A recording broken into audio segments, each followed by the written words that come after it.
Salut tout le monde, c'est Jojol et je vous souhaite la bienvenue dans cette vidéo test complet du Nexus 5.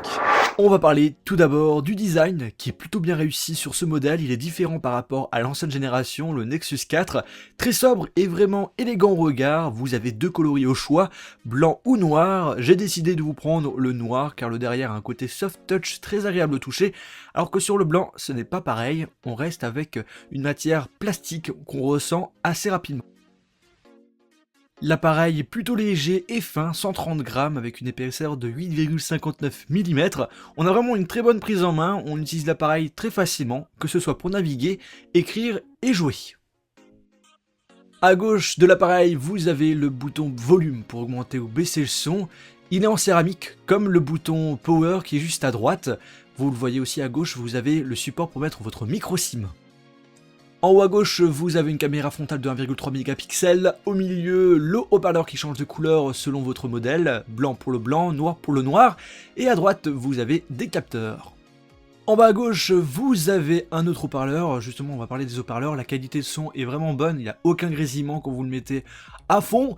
Au milieu, vous avez notre prise USB pour charger votre appareil. Et à droite, un micro.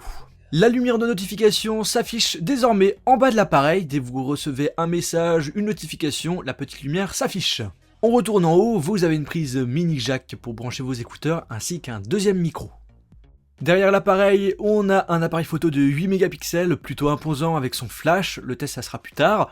On retrouve le nom du téléphone ainsi que le logo du fabricant, LG.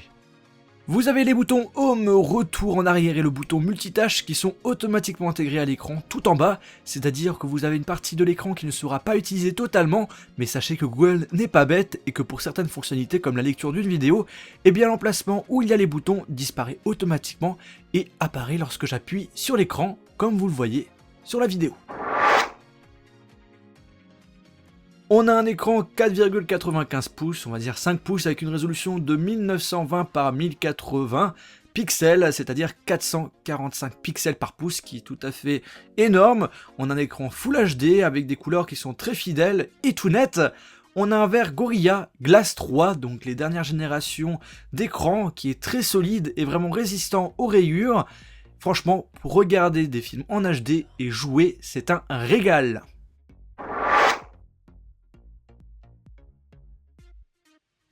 Intéressons-nous désormais aux caractéristiques du produit qui sont pas mal du tout. On a un processeur dernière génération Snapdragon 800 de 2,26 GHz en 4 cœurs. On a une puce graphique Adreno 330 de 450 MHz. Niveau RAM, on a du 2 Go. La batterie, ça c'est le sacré point faible de l'appareil, on a 2300 mAh, par rapport aux autres concurrents, c'est pas formidable. On peut recharger notre appareil sans fil, on a une puce NFC et on peut avoir la 4G sur cet appareil. Autre point négatif, on peut pas rajouter de la mémoire, on peut pas rajouter une carte SD dessus, on a le choix entre du 16 Go et du 32 Go.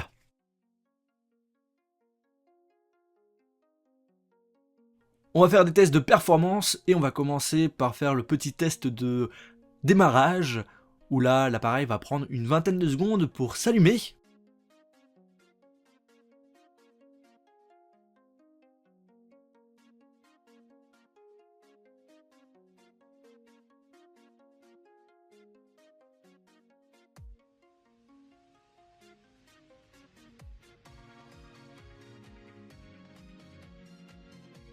Après l'avoir démarré, franchement, ce smartphone est très rapide. C'est la première impression qu'on a lorsqu'on va l'utiliser sous Android de KitKat.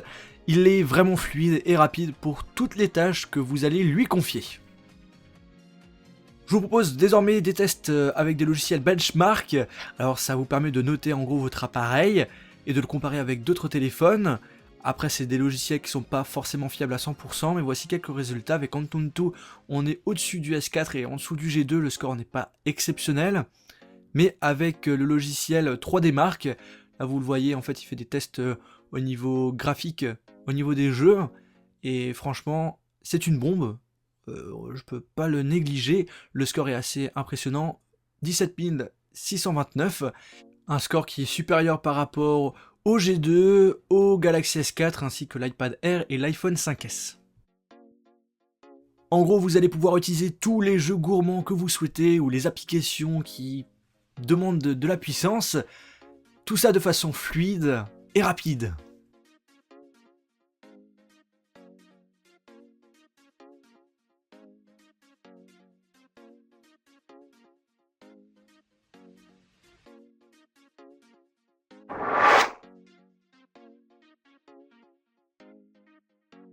Ce n'est pas le fort du Nexus 5, l'appareil photo n'est pas exceptionnel, il n'y a pas réellement de nouveautés par rapport aux concurrents. On a du 8 mégapixels avec flash, on peut filmer en Full HD. Vous avez la seule nouveauté, hein, c'est le mode HDR+, qui vous permet d'améliorer les photos en faible luminosité. Les tons seront plus riches et on voit vraiment la différence. Par contre, au niveau des réglages, c'est pas très pratique. Quand vous souhaitez rentrer dans les menus comme balance des blancs, il faut toujours monter avec son doigt, aller à droite ou à gauche tout en glissant. J'ai l'impression que quelquefois je m'y perds en faisant des photos. Alors on peut faire des photos, des vidéos, des photos en panorama et des photos sphères, c'est-à-dire une photo en 360 degrés. Ce qui peut être aussi pratique lorsque vous allez filmer, c'est que vous pouvez zoomer. Alors justement, j'ai fait quelques petits tests photos et vidéos. On va commencer par le test de vidéo. Et là, franchement, la qualité est pas si mal que ça.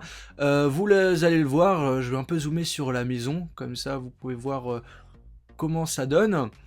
Alors là, je vais prendre en vidéo autre chose. Mon petit lapin. Et là, je vais encore zoomer pour que vous voyez ce que ça donne. Franchement, au niveau de la vidéo, c'est pas si mal que ça. On va voir ce que ça donne avec les photos.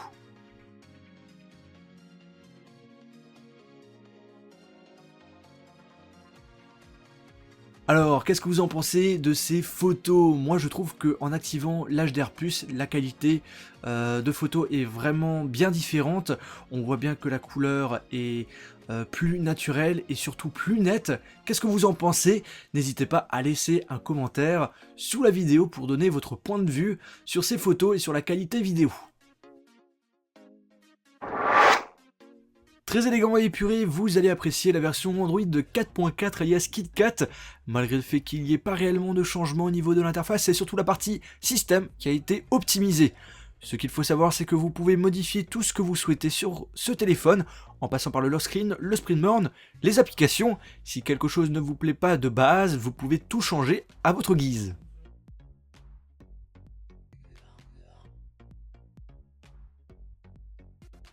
Sinon, au niveau des nouveautés, il n'y a pas grand chose sur cet Android, juste Google Now qui est intégré totalement dans votre bureau à gauche, vous pouvez le modifier s'il ne vous plaît pas. Vous avez aussi la fusion de l'application SMS avec Hangouts, je pense que c'est comme ça qu'on doit le prononcer, qui est le service de messagerie instantanée et de vidéoconférence de Google. Chez Apple, c'est iMessage, et personnellement, je trouve l'application pas exceptionnelle. Si j'ai envie d'envoyer des messages sur mon téléphone, j'utiliserai plutôt Champ SMS ou encore Go SMS Pro. Ensuite, pour finir, c'est l'application téléphone qui a été modifiée. Quand vous rentrez dedans, vous avez tout de suite automatiquement les contacts en favoris que vous appelez le plus souvent. On peut aussi vous afficher qui vous appelle, même si vous n'avez pas le contact sur votre téléphone, à condition que Google ait les informations sur l'émetteur, comme Google Adresse. Le rapport qualité-prix est vraiment une tuerie sur ce Nexus 5, vous pouvez l'avoir à partir de 349 € en version 16 Go 9 décimloqué par Google et garantie 1 an, et il faut compter 50 € de plus, 399 € pour avoir la version 32 Go. La vidéo test complet est terminée. Si vous souhaitez regarder d'autres vidéos sur ce Nexus 5, eh bien toutes mes vidéos seront disponibles dans la description de la vidéo. Il y aura des comparatifs, la vidéo déballage ainsi que la vidéo avis sur le Nexus 5 après quelques jours ou quelques semaines d'utilisation. Sur ce, je vous souhaite de passer une bonne journée ou une bonne soirée. On se retrouve dans ma prochaine vidéo iOS ou Android, sur ma page Facebook et Twitter. N'hésitez pas à vous abonner sur ma chaîne YouTube et à me suivre sur Google+. Salut!